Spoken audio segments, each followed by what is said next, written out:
We welcome you to the annual Hart Women's Basketball Media Day. I'm your host, Hart correspondent Stephen Davis. We are next joined by the first-year head coach of the Peru State Bobcats, Jason Smith, and Maddie Duncan. Coach, Maddie, how are you today? Doing great, thank you. Good. Coach, welcome to the Hart. How excited are you for year one leading the Bobcat women's basketball program? Well, obviously, you got to be pretty excited. Anytime you come into a new program, that there's excitement and there's it's good to be back home to me, really, to be honest, because I'm a Kansas City guy and back to the Midwest, and I grew up around the heart of America, so I'm very familiar with the Hart. So I'm excited to be a part of it and ready to get things started. Tell us about the person sitting to your left there, Maddie, and her importance to your team this year, both on and off the court. Well, it's always great when you come into the program that's got some established leadership, and Maddie's just instant leadership, and some with some others as well. But Maddie's just been around. She does great. She's a great student. She's a great representative of Peru State and our program, and she just loves Peru. She loves competing in the Hart, and she's been around it. She's been around the Hart for a while, so she's helping me out get to know it a little bit more. Yeah, but she's awesome, man. So I'm glad to have her. It would have been a lot more difficult if we didn't have her here coming in as a first-year coach. Maddie, Coach just said it. You're one of the leaders. How much do you embrace that role, both on and off the court? I actually embrace it a lot. Coming in as like a freshman, I was kind of, a little worried at times to kind of speak up, but I had mentors ever since then, like leaders looking up to. And ever since then, I kind of established myself as one of the leaders and just kind of taking control, not being afraid to voice like my opinions and taking constructive criticism from my teammates and coaches and just learning from that aspect of it. Coach said you really enjoy being a Bobcat. That's a very unique community there at Peru State. How much have you enjoyed the opportunity to be part of it? I've enjoyed it a lot. I came from a small high school, and I enjoy the small atmosphere here at Peru. You get very well one-on-one with professors. You pretty much know everybody on campus, and it's just a small community. You love to be in it. I mean, personally, I do. How's Coach Smith been so far? I know you guys haven't played a game yet, but are the reviews okay so far? I'd say the reviews are pretty high. He's a really good guy. We were excited to have him on here, have him on campus, have him as a coach. I think the girls and everybody, we click really well. Obviously, kind of over the summer, we didn't know what was going on with who was going to be our next coach. But coming in, ever since then, it feels like he's been here. Honestly, all the years that I've been here, everybody's clicked so well. Coach, after your couple previous stops at Bryan College and Cedarville, what got you to Peru State? Well, honestly, probably several different things. Getting back to the NAI is just, I enjoy this level. Part of it's personal, to be honest, just getting back closer to family, being back to the Midwest.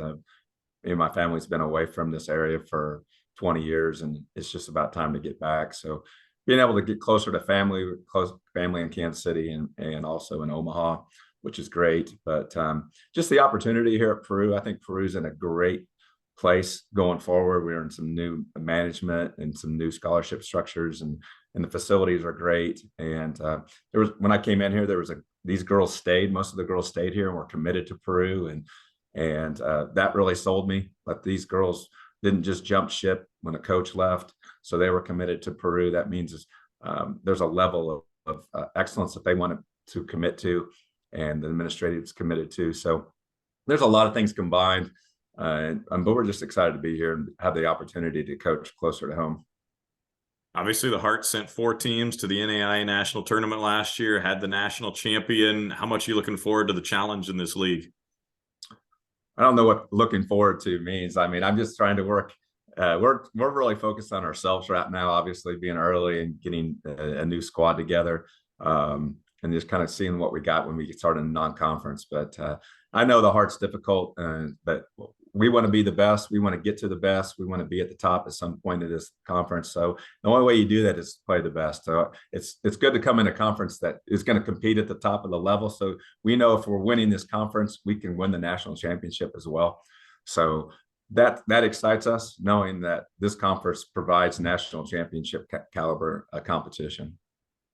Coach, take us through some of your philosophies and what you want a team you coach to look like out there on the floor. Well, there's just some simple disciplines that we always talk about. Toughness is always being one. We want to be tough. We want to compete constantly for 40 minutes at a high level. And at some point, we want to be disciplined in everything that we do.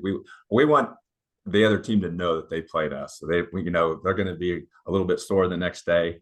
They're going to say, "Hey, Peru State was a hard team to play." I think the most compliment thing that you can hear from another coach is, "Your girls really play hard and work hard," and those are just the simple things. Sometimes hard to get to, but those are the basics of who we are. Is just the toughness factor, and we're going to compete at a very hard every single day. I'm not going to give all my secrets and the nuances to everything, Stephen, to be honest with you, but I just let all the other coaches know. I hope they feel that they played Peru State and they know that they played Peru State that night before. Maddie, you just heard what Coach said. Take us through what the kinds of things you guys are doing to prepare for this season under a new coach. Is it a completely different philosophy for you guys that are returning? Yeah, it is. Honestly, we came in with open minds. Like, new coach, new assistant coach. Honestly, it's just clean slate for everybody. You got to prove yourself to coach if you want to be on varsity, and just to like get playing time with it. And I think a big factor we're focusing on is our defense. And I mean, defense wins championships. You can have a really good offense, but we need to focus on the defensive part of everything. And like Coach said, you want everybody to know that you played Peru State the night before. All right, Maddie, what are some expectations you have for this season, both maybe for you individually, but for the team as a whole too? Definitely like winning season. Like, I mean, just you got to get one step better each day, and that's one of our main things we tell each other in practice every day. You just got to get one step better. Obviously, I want to increase all my percentages each year coming into a 3-point free throw percentage. I think I can be better. As a team, I definitely think we can be competitive, if not be one of the most competitive teams in the Heart. Like, it's a complete switch from the past years. Like, I feel like as a team, again, the team chemistry's there. We're all committed to each other. Coach has committed everything to us, so it's just a whole team effort as it is now. Coach, no more philosophy questions, but I do want you to name some names. You're just getting through the early season practices, but who are some folks who have stood out who you think are going to be key contributors for you this year? I think we have several, and I think we're going to be a team. I think it's important for me as a coach. My teams that have been successful, especially at Bryan, is we were a team. And what I mean by that is you didn't know who was going to really contribute that night or who was going to be the leading scorer. And if you looked at some of my stat lines from my Bryan teams, I mean, we had 4 or 5 kids in double figures on a regular basis. And I think that's fun to coach, and that's fun to kind of develop a program like that way. And I think this team can be similar in that we got several kids that you're not for sure who's going to really be the leading scorer that night. So Maddie being one of them. Sam Stewart is just a tough kid and a tough guard. I think Sam may be the toughest kid or the hardest kid I've ever coached off the ball. That kid's just hard to find off the ball. And then Haley Ingram's having a great preseason, shooting the ball well. And Nat Deal is just having a great preseason as well. She's playing tough. And Tootie Williams. I mean, the names go on and on. And I just think some people are going to be a little bit surprised on who's going to show up that night and who's going to represent Peru that night and be the leading scorer, the leading rebounder. So I think there's a lot of kids that are going to compete at a high level for us this year. Great stuff. Definitely an exciting time there in Peru right now. Coach Maddie, thank you so much for your time. Good luck this season. All right. Thanks, Stephen. Thank you.